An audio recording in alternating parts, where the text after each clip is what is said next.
একবার ভাবুন তো, বিশ্বের সবচেয়ে ধনী আর শক্তিশালী দেশটাই আবার পৃথিবীর সবচেয়ে বড় ঋণী দেশ। ব্যাপারটা বেশ অদ্ভুত, তাই না? আজকে আমরা আমেরিকার এই $৩৮ ট্রিলিয়ন ঋণের বিশাল ধাঁধার ভেতরে ঢুকব আর বোঝার চেষ্টা করব ঠিক কী কারণে বিশ্বের ১ নম্বর সুপার পাওয়ার এত বড় ঋণের বোঝায় ডুবে আছে। $৩৮ ট্রিলিয়ন সংখ্যাটা একবার দেখুন। ৩৮-এর পর ১২টা শূন্য। এটা এতই বিশাল একটা সংখ্যা যে আমাদের মাথার ঠিকমতো কাজই করে না। আর এটাই হলো ২০২৫ সালের শেষের দিকে আমেরিকার জাতীয় ঋণের একটা আনুমানিক চিত্র। চলুন এই অবিশ্বাস্য সংখ্যাটা আসলে কতটা বড় সেটা একটু বোঝার চেষ্টা করি।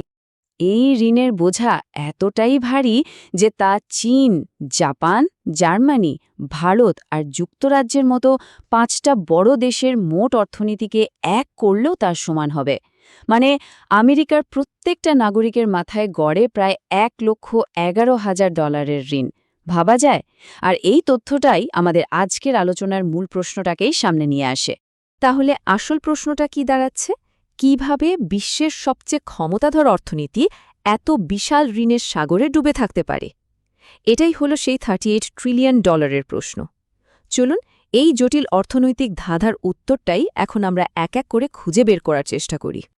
তো কিভাবে তৈরি হলো ঋণের এই বিশাল পাহাড়? এর গোড়ায় রয়েছে দুটো বিষয় যা আমরা প্রায় গুলিয়ে ফেলি, কিন্তু যা বোঝাটা খুব জরুরি। একটা হলো বাজেট ঘাটতি আর অন্যটা হলো জাতীয় ঋণ। খুব সহজ করে বললে, বাজেট ঘাটতি হলো শুধু ১ বছরের হিসেব, যখন সরকারের আয় রোজগারের চেয়ে খরচ বেশি হয়ে যায়। আর জাতীয় ঋণ হলো বছরের পর বছর ধরে জমে থাকা সেই সব ঘাটতির মোট যোগফল। মানে এটা একটা দীর্ঘদিনের জমানো সমস্যা। এই স্লাইডের চার্টটার দিকে একবার তাকান। এখানে পরিষ্কার দেখা যাচ্ছে যে খরচের লাইনটা আয়ের লাইন থেকে কতটা উপরে। সেই ৬০-এর দশক থেকেই এই ব্যবধানটা বেড়েই চলেছে। আর এই ব্যবধানটাই হলো সেই বার্ষিক ঘাটতি যা প্রতি বছর জাতীয় ঋণের সাথে যোগ হতে হতে আজকের এই পাহাড় তৈরি করেছে। কিন্তু প্রশ্ন হলো, সরকারের এত টাকা খরচ হয়টা কোথায়? এই চারটা ভবিষ্যতের খরচের মূল কারণগুলো দেখাচ্ছে। সবচেয়ে বড় ৩টে খাত হল স্বাস্থ্যসেবা, সোশ্যাল সিকিউরিটি বা সামাজিক সুরক্ষা, আর সবচেয়ে চিন্তার বিষয় হল পুরনো ঋণের উপর বাড়তে থাকা সুদের বোঝা। শুধু যে সরকারের সাধারণ খরচে এর জন্য দায়ী তা কিন্তু নয়। বড় বড় ঐতিহাসিক সংকটগুলো এই ঋণ বাড়াতে হিউজ ভূমিকা রেখেছে। যেমন ধরুন ৯/১১ হামলা, ২০০৮ সালের বিশ্বজোড়া আর্থিক সংকট, আর সবশেষ ২০২০ সালের করোনা মহামারী। এই প্রত্যেকটা ঘটনার পর পরিস্থিতি সামাল দিতে সরকারকে ট্রিলিয়ন ডলার ধার করতে হয়েছে। আচ্ছা, এই যে এত এত টাকা আমেরিকা ধার করেছেটা কার কাছ থেকে? আমাদের মধ্যে প্রচলিত ধারণাটা হলো এর উত্তর এক কথায়, চীন। কিন্তু আসল ছবিটা দেখলে আপনি হয়তো বেশ অবাকই হবেন। এই ধারণাটা তো আমাদের সবার মধ্যেই কম বেশি আছে, তাই না? যে চীনই হয়তো আমেরিকার বেশিরভাগ ঋণ কিনে রেখেছে। কিন্তু আসলে কি তাই? চলুন তথ্য কি বলছে সেটা একটু দেখে নেওয়া যাক। এই চার্টটা দেখলে কিন্তু পুরো ধারণাটাই পাল্টে যাবে। সবচেয়ে অবাক করা বিষয় হল, আমেরিকার ঋণের প্রায় ৭৫%-ই মালিক হল দেশের ভেতরের বিভিন্ন বিনিয়োগকারী, বিভিন্ন সংস্থা, এমনকি খোদ মার্কিন সরকার নিজেই। বিদেশি বিনিয়োগকারীদের অংশ মাত্র ২৫%। আর এই স্লাইডের তথ্যটা দেখলে ব্যাপারটা আরও পরিষ্কার হয়ে যাবে।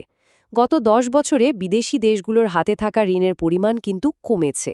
মানে চীন আমেরিকার সব ঋণ কিনে নিয়েছে, এই ধারণাটা যে পুরোপুরি ঠিক না তা বলাই বাহুল্য। বিদেশিদের মধ্যে জাপানের কাছে সবচেয়ে বেশি ঋণ আছে, তারপর আছে চীন আর যুক্তরাজ্য। কিন্তু খেয়াল করে দেখুন, এই সংখ্যাগুলো অনেক বড় মনে হলেও $৩৮ ট্রিলিয়ন বিশাল সাগরে এগুলো কিন্তু খুবই ছোট একটা অংশ মাত্র। তাহলে আবার সেই আগের প্রশ্নটায় ফিরে আসে, দেশের ভেতরেই যদি ঋণের বেশিরভাগ অংশ থাকে, তাহলেও আমেরিকা কিভাবে এত বড় একটা ঋণ টিকিয়ে রাখছে? এর উত্তরটা লুকিয়ে আছে ডলারের এক বিশেষ জাদুকরী ক্ষমতায়। এই ব্যাপারটা খুব চমৎকারভাবে ফুটে ওঠে ১৯৭১ সালে আমেরিকার ট্রেজারি সেক্রেটারি জন কনলির একটা বিখ্যাত কথায়। তিনি বলেছিলেন, ডলার আমাদের মুদ্রা, কিন্তু এটা তোমাদের সমস্যা।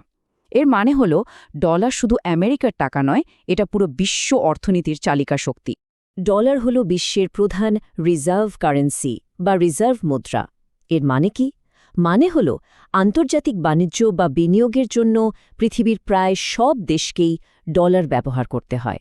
ফলে সারা বিশ্বে ডলারের চাহিদা সবসময়ই তুঙ্গে থাকে।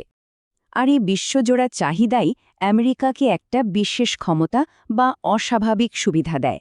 যেহেতু সবাই ডলার চায়, আমেরিকা খুব কম সুদে খুব সহজে ঋণ নিতে পারে।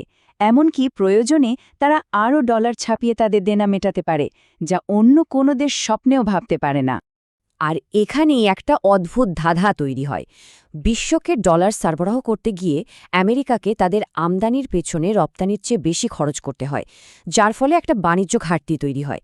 আর এই ঘাটতি মেটাতেই তারা ঋণ করে, যা বিশ্বে ডলারের সরবরাহ আরও বাড়িয়ে দেয়। এটা একটা অদ্ভুত চক্র, যেখানে ঋণ নেওয়ার কারণেই ডলারের বিশ্বব্যাপী এ ব্যবস্থাটা টিকিয়ে আছে। ডলারের এই বিশেষ ক্ষমতার কারণে এখন পর্যন্ত তো ব্যবস্থাটা কোনোভাবে টিকে আছে। কিন্তু এই বিশাল ঋণের বোঝাটা আমেরিকা এবং বাকি বিশ্বের জন্য আসলে কী ধরনের ঝুঁকি তৈরি করছে? বিশেষজ্ঞরা বলছেন, এই ঋণের বোঝা আমেরিকার অর্থনীতিকেই ধীর করে দিতে পারে। ঋণের সুদ মেটাতে গিয়ে শিক্ষা বা স্বাস্থ্যের মতো জরুরি খাতে সরকারের খরচ কমে যেতে পারে। আর সবচেয়ে বড় ভয় হল, বিনিয়োগকারীরা যদি কোনো কারণে আমেরিকার উপর আস্থা হারিয়ে ফেলে, তাহলে এমন একটা সংকট তৈরি হতে পারে যা সারা বিশ্বকে নাড়িয়ে দেবে। এর প্রভাব কিন্তু শুধু আমেরিকার মধ্যেই সীমাবদ্ধ থাকে না, ছড়িয়ে পড়ে সারা বিশ্বে। যেমন ধরুন, আমেরিকা যখন তাদের দেশের মুদ্রাস্ফীতি সামলাতে সুদের হার বাড়ায়, তখন উন্নয়নশীল দেশগুলোর জন্য ডলারের ঋণ নেওয়া আরও অনেক বেশি কঠিন আর ব্যয়বহুল হয়ে যায়। আর যখন ডলারের দাম বেড়ে যায়, তখন অন্য সব দেশের জন্য তেল, খাবার বা জীবনদায়ী ওষুধের মতো জরুরি জিনিস আমদানি করাটাও অনেক বেশি খরচের ব্যাপার হয়ে দাঁড়ায়।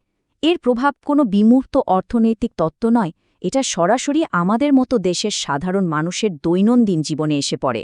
তাহলে শেষ পর্যন্ত আমরা কি দেখতে পাচ্ছি? যদিও ডলারের এই অনন্য ভূমিকা আমেরিকাকে এই বিশাল ঋণ টিকিয়ে রাখতে সাহায্য করেছে, কিন্তু ঋণের বোঝা যে হারে বাড়ছে তা একটা বড় প্রশ্ন তৈরি করছে।